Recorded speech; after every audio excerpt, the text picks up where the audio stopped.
Tamo ba, girl? Sa sobrang init parang gusto ko ng red horse. Hindi nagre-reply kasi lasing to, of course. Ayaw mo ba sa akin? Oh, sino to? Hello?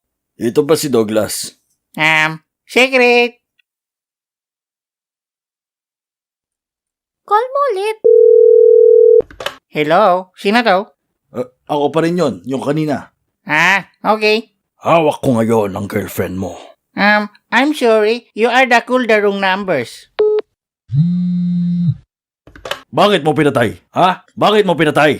Hello? Sino to? Ako pa rin yon, yung kakol mo kanina.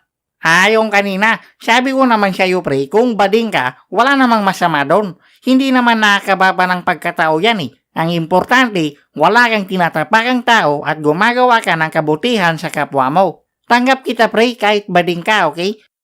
Basta wag ka lang magpapakita sa akin. Ha? Bading ka? Hindi no. Hoy, ibang tao to. Hindi ako bading. Ay, sorry, pre. Akala ko kasi ikaw si Carlo, yung kapatid ni Jonathan.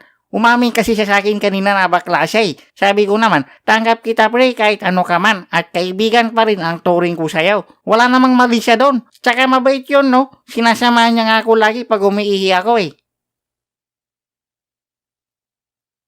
Ay, James. Ang dami mong sinasabi. Hawak ko ang girlfriend mo at kailangan ko ng pera kapalit niya.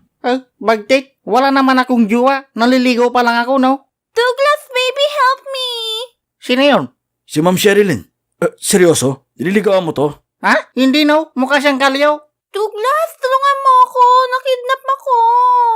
Ay, okay na. Salamat naman. Yay! Sigurado ka bang concerned sa'yo tong tao na to?